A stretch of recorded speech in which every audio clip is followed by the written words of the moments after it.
Breaking news TDP అధిష్టానం ముందు మంత్రి లోకేష్ కొత్త ప్రతిపాదన పెట్టారు. పార్టీలో వరుసగా 3 సార్లు ఒకే పదవిలో ఉన్న వాళ్ళకి పదోన్నతి అయినా ఇవ్వాలి లేదా గ్యాప్ అయినా ఇవ్వాలని సూచించారు. పార్టీలో కొత్త వాళ్లకు అవకాశాలు రావాలని ఆయన ఆకాంక్షించారు. ఈ మార్పు తనతోనే మొదలు కావాలని విజ్ఞప్తి చేశారు లోకేష్. బ్యాలెట్ అయినా ఈవీఎం అయినా గెలుపు టీడీపీదే అన్న లోకేష్ క్లైమోర్ మైక్స్ కే భయపడలేదు, కామెడీ పీసులకు భయపడతామా అని అన్నారు. రెడ్ బుక్ తెరవగానే కొందరికి గుండెపోటు వచ్చిందని, మరొకరు బాత్రూంలో జారిపడి చేయి విరగొట్టుకున్నారని లోకేష్ సెటైర్లు వేశారు.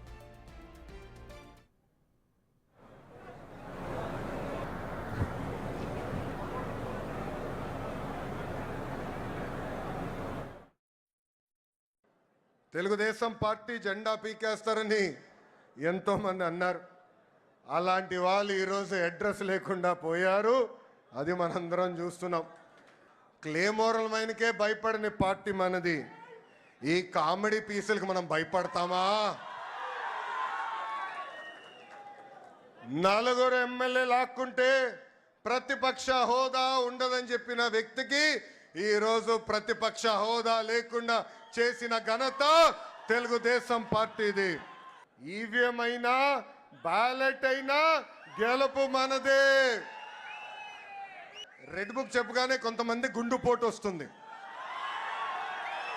రెడ్ బుక్ చెప్పగానే కొంతమంది బాత్రూంలో కాలు జారి చెయ్యరగొట్టుకున్నారు. అర్థమైందా రాజా? అర్థమైందా రాజా? పార్టీ ముందు ఒక ప్రతిపాదన ఉంచాను.